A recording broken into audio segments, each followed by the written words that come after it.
শ্রীলঙ্কার বিপক্ষে জয়ে উজ্জীবিত টাইগাররা টিম হোটেলে বিশ্রামে কাটালো দিন। ভারতকে হারিয়ে ফাইনালে যাবে বাংলাদেশ, আশা সাবেক অধিনায়কের। ভারত ডেফিনেটলি স্ট্রং টিম, কিন্তু হারানো সম্ভব। তাদেরকে আমরা হারিয়েছি অতীতেও। যখন আমরা ভারতের সাথে খেলবো, আমাদের হয়তোবা ওমানের ম্যাচটা আমাদের প্লেয়ারদের কনফিডেন্স দিবে। এবং ক্রিকেট বোর্ড নির্বাচনে সরকারি হস্তক্ষেপ, বিন্দু পরিমাণ ছাড় না দেওয়ার হুঁশিয়ারি তামিম ইশরাকের। প্রয়োজনে ঘেরাও করা হবে বিসিবি কার্যালয়। জেলা বিভাগে যা হচ্ছে, ইভেন ক্লাবে যা হচ্ছে, এটা অ্যাকচুয়ালি সঠিক, জিনিসটা ঠিক হচ্ছে না। বিসিবি ইলেকশনে তারা যেভাবে হস্তক্ষেপ শুরু করেছে, সম্পূর্ণভাবে গঠনতন্ত্র বিরোধী। এটা নিয়ে যদি আর বেশি বাড়াবাড়ি করা হয়, প্রয়োজনে বিসিবি ঘেরাও দেওয়া হবে। শ্রীলঙ্কা ম্যাচের চেয়ে উচ্ছ্বসিত টিম বাংলাদেশ। রিকভারির জন্য দুবাইয়ে বিশ্রামে কাটালেও লিটন বাহিনী অনুশীলন না রেখে ভারত ম্যাচের আগে ক্রিকেটারদের মানসিকভাবে চাঙ্গা হবার সময় দেওয়া হয়েছে। একই ভেন্যুতে সুপার ফোরের সব ম্যাচ হওয়ায় বাড়তি সুবিধা পাবে বাংলাদেশ। ভারত পাকিস্তানের মধ্যে এক ম্যাচ হারলেও সুযোগ থাকছে ফাইনালের। এই দুবাইতে বাংলাদেশ গড়তে পারে নতুন একটা ইতিহাস। শ্রীলঙ্কার বিপক্ষে বাংলাদেশ দল যে ধরনের মোমেন্টাম পেয়েছে, তাতে সেই মোমেন্টামটা জিয়ে রেখে 24 এবং 25 তারিখে যে দুটো ম্যাচ রয়েছে, অর্থাৎ ভারত পাকিস্তান, সেই দুটো ম্যাচের মধ্যে বাংলাদেশ সেই মোমেন্টামটা কাজে লাগিয়ে নিজেদের ফাইনালে ওঠার রাস্তাটা পরিষ্কার করতে চাইবে। এবং বাংলাদেশ দলের সামনে এখন একটা লম্বা বিরতি।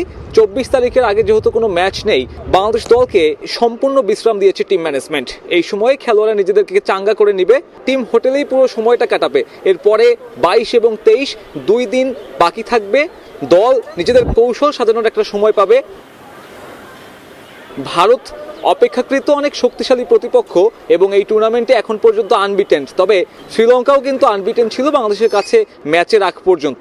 এবং বাংলাদেশ দল চাইবে তাদের সাথে ভারতের যে একটা রাইভালরি, বড় বড় টুর্নামেন্টে ভারতের সাথে তাদের অনেক যে ক্লোজ লড়াই ছিল, সেই সব অতীতকে সামনে এনে আরও একটা মোমেন্টাম নিয়ে ভারত বধের উদ্দেশ্যে নিজেদেরকে পরিকল্পনা সাজানো। এবং তারা যদি সেটা করে দেখাতে পারে, তাহলে হয়তো ওই দিনই বাংলাদেশের ফাইনালের রাস্তাটা অলিখিতভাবে নিশ্চিত হয়ে যাবে।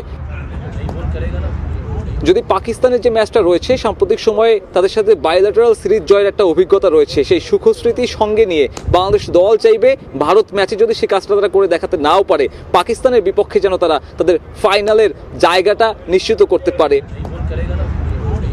টি-20তে যে ফরম্যাটটা আসলে বাংলাদেশ দলের সাথে তেমনভাবে যায় না, সেই টি-20তেই বাংলাদেশ যেভাবে দলগত পারফরমেন্স দেখাচ্ছে, তাতে এই দলের কাছ থেকে আসলে অনেক কিছুই প্রত্যাশা করা যায়।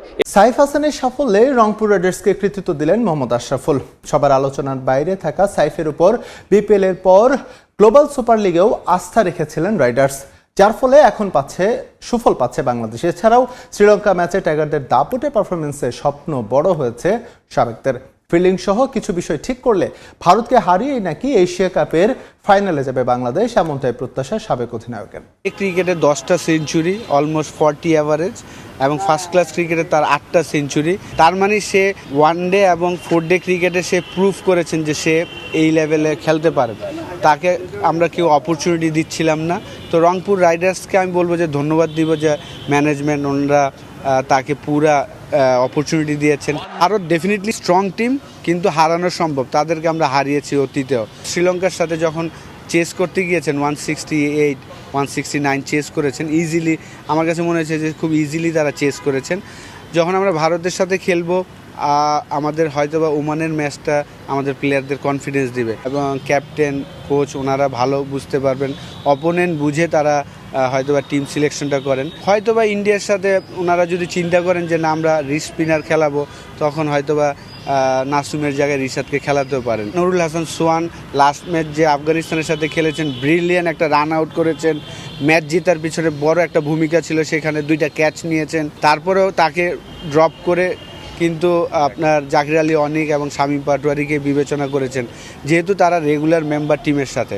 বাংলাদেশের দারুণ পারফরমেন্সে এবার টাইগারদের কাছ থেকে পাকিস্তানকে শিক্ষা নিতে বললেন সাবেক পাক ক্রিকেটার কামরান আকমল। শ্রীলঙ্কার বিপক্ষে লাল সবুজের দুর্দান্ত পারফরমেন্সের ভূয়সী প্রশংসা করেছেন তিনি। টাইগার টিম ম্যানেজমেন্টের সঠিক পরিকল্পনার জন্যই বাংলাদেশ দারুণ খেলেছে বলে মন্তব্য করেছেন তিনি। সাইফ হাসান আর তাওহিদ হৃদয়কে নিয়ে আলাদা করে স্তুতি ঝরেছে তার কণ্ঠে। জমে উঠেছে এশিয়া কাপের লড়াই। যে শ্রীলঙ্কার হাত ধরে সুপার ফোরে উঠল বাংলাদেশ, সেই লঙ্কানদের বিপক্ষে দাপুটে জয়ে প্রশংসায় ভাসছে টাইগাররা। লিটনের দলের এমন পারফরম্যান্সে মুগ্ধ প্রতিপক্ষ দলের ক্রিকেটার থেকে শুরু করে সাবেকরাও। লাল সবুজের প্রশংসায় পঞ্চমুখ পাকিস্তানও। শ্রীলঙ্কাকে হারানোর পর বাংলাদেশের পারফরম্যান্স নিয়ে ভূয়সী প্রশংসা করলেন পাকিস্তানের সাবেক ক্রিকেটার কামরান আকমল। নিজ দেশের ক্রিকেটারদের বেহাল দশায় হতাশ তিনি। এবার সালমান আগার দলকে সুপার ফোরের ম্যাচের আগে বাংলাদেশের খেলার ধরন দেখে শেখার পরামর্শ দিলেন কামরান। শুধু তাই নয়, বাংলাদেশকে পাকিস্তানের চেয়েও টুর্নামেন্টে অনেকখানি এগিয়ে রাখলেন সাবেক এই পাক ক্রিকেটার। টিম ম্যানেজমেন্টের পরিকল্পনা নিয়েও স্তুতি ঝরল কামরানের কণ্ঠে। পাকিস্তান দল কি তাদের সবশেষ হার থেকে কিছু শিখেছে? তারা কি একবারও ভেবেছে যে বাংলাদেশ কিভাবে ভালো ক্রিকেট খেলে শ্রীলঙ্কাকে হারিয়েছে? বাংলাদেশ শুধু কন্ডিশনের উপর ভিত্তি করে ম্যাচ জেতেনি, বরং গেম অ্যাওয়ারনেস ও ভালো পরিকল্পনা নিয়েই জিতেছে। এই টুর্নামেন্টের দ্বিতীয় সেরা দল শ্রীলঙ্কার বিপক্ষে 169 রান তাড়া করা সহজ কাজ নয়। বাংলাদেশের জন্য এটা চমৎকার অর্জন। পুরো দল, অধিনায়ক ও ম্যানেজমেন্টকে তাদের দুর্দান্ত গেম প্ল্যান এবং চমৎকার ক্রিকেটের জন্য অভিনন্দন। এটি বাংলাদেশ দলের জন্য একটি স্মরণীয় জয় হয়ে থাকবে। বাংলাদেশ দারুণ খেলেছে, দারুণ পরিকল্পনা ছিল। এদিকে বাংলাদেশের প্লেইং 11 নিয়ে সন্তুষ্টি প্রকাশ করলেন কামরান। নিজের ইউটিউব চ্যানেলের এক ভিডিওতে সাইফ হাসান, তাওহিদ হৃদয়দের পারফরম্যান্স মন কেড়েছে বলে মন্তব্য করেন তিনি। বাংলাদেশ একটা ভালো প্লেইং 11 তৈরি করেছে। তারা মেহেদীকে খেলিয়ে বোলিং ডিপার্টমেন্টকে শক্তিশালী করেছে। পরিপূর্ণ বোলিং ইউনিট নিয়ে খেলেছে তারা। সাইফ অসাধারণ ব্যাটিং করেছে, আগ্রাসী ইতিবাচক ক্রিকেট খেলেছে। তাওহিদ হৃদয়কে পেয়ে বাংলাদেশ ভালো একটা মিডল অর্ডার ব্যাটসম্যান পেয়েছে। চাপহীন হয়ে খেলেছে ওরা। ব্যাটিং দেখে খুব ভালো লেগেছে। পাকিস্তান দলকেও এভাবে ভাবতে হবে। ভারত বিশ্বের 1 নম্বর দল। আপনাকে আপনার ব্যাটিং ও বোলিং এ ভারসাম্য রাখতে হবে। আপনি মাত্র 3 জন বোলার নিয়ে খেলতে পারবেন না। শ্রীলঙ্কা 4 জন নিয়ে খেলেও আটকে গিয়েছে। বাংলাদেশের সুপার ফোরের মিশনের জন্য শুভকামনা জানিয়েছেন কামরান আকমল। কাউন্সিলর নির্বাচন নিয়ে সরকার ও বোর্ড সভাপতির গঠনতন্ত্র বহির্ভূত হস্তক্ষেপের অভিযোগ তুলেছেন পরিচালক প্রার্থী তামিম ইকবাল। 17 সেপ্টেম্বরের পূর্বে যাদের কাউন্সিলর হিসেবে বোর্ডে নাম জমা দেওয়া হয়েছে তাদের পরিবর্তন করা যাবে না বলে হুঁশিয়ারি দিয়েছেন তামিম। রাজনৈতিক ফায়দা লুটতে যুব ও ক্রীড়া উপদেষ্টা হস্তক্ষেপ করছেন বলে অভিযোগ তুলেছেন আরেক কাউন্সিলর ইশরাক হোসেন। এমন অবস্থা চলমান থাকলে বিসিবি ঘেরাওয়ের হুঁশিয়ারিও দিয়েছেন তিনি। সুষ্ঠু নির্বাচন আয়োজনে অযাচিত হস্তক্ষেপ থেকে বিরত থাকার আহ্বান জেলা ও বিভাগীয় কাউন্সিলরদের। পক্ষ বিপক্ষের পাল্টাপাল্টি অভিযোগে উত্তাপ ছড়াচ্ছে বিসিবির নির্বাচনী মাঠ, যেখানে বড় প্রতিদ্বন্দ্বী সাবেক 2 অধিনায়ক, বর্তমান সভাপতি আমিনুল ইসলাম বুলবুল এবং তামিম ইকবাল। 2 প্রার্থী ক্রীড়াঙ্গনের হলেও বন্ধ নেই কাঁদা ছোড়াছুড়ি আর পাল্টা অভিযোগের।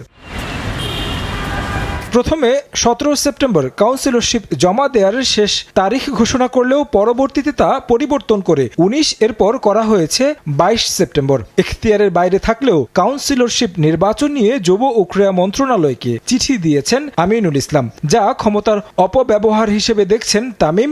একই সঙ্গে অভিযোগ তুলেছেন সরকারি হস্তক্ষেপের।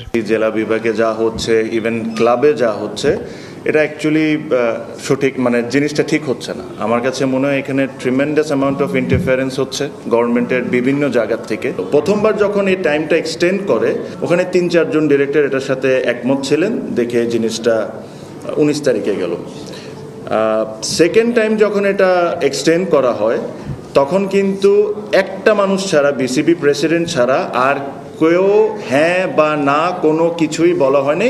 ইনি নিজ ইচ্ছায় জিনিসটা এক্সটেন্ড করে দিলেন। যখন যাকে ইচ্ছা অ্যাডহক কমিটির থেকে সরায় দিয়ে অ্যাডহক কমিটিতে ইনক্লুড করা, তো এইভাবে করে যদি ওনারা ইলেকশনটা করতে যান, তাহলে তো এটা ইলেকশন হলো না, এটা তো সিলেকশন হয়ে যাচ্ছে। কাউন্সিলরশিপ নির্বাচনে অনিয়মের অভিযোগ তুলে সংবাদ সম্মেলন করে জেলা ও বিভাগীয় সংগঠকরা, যেখানে যুব ও ক্রীড়া উপদেষ্টার দিকে রাজনৈতিক হস্তক্ষেপের অভিযোগ তুলেছেন ব্রাদার্স ইউনিয়নের কাউন্সিলর ইশরাক হোসেন।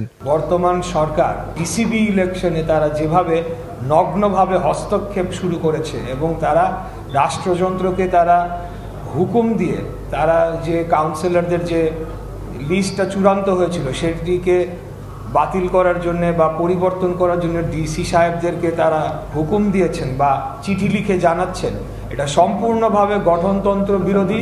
এটা নিয়ে যদি আর বেশি বাড়াবাড়ি করা হয়, প্রয়োজনে বিসিবি ঘেরাও দেওয়া হবে। সুষ্ঠু নির্বাচন আয়োজনে অযাচিত হস্তক্ষেপ থেকে বিরত থাকার আহ্বান জেলা ও বিভাগীয় সংগঠকদের। বিসিবিকে আমরা গত 15 বছর দেখেছি, কিন্তু একটা দল প্রতিগত করেছে, কিন্তু সেই বিসিবি আমরা দেখতে চাই না।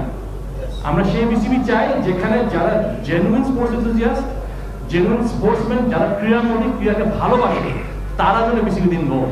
নির্বাচন হবে সুষ্ঠু সুন্দর, যেটা সবার কাছে গ্রহণযোগ্য থাকবে এবং সবাই তাদেরকে নিয়ে গর্ব করবে যে একটি ভালো নির্বাচন হয়েছে, তারা দেশের জন্য, ক্রিকেটের জন্য কাজ করবে। এরই মধ্যে ঘোষণা করা হয়েছে বিসিবি নির্বাচনের তফসিল, যেখানে 6 অক্টোবর হওয়ার কথা রয়েছে ভোট গ্রহণ।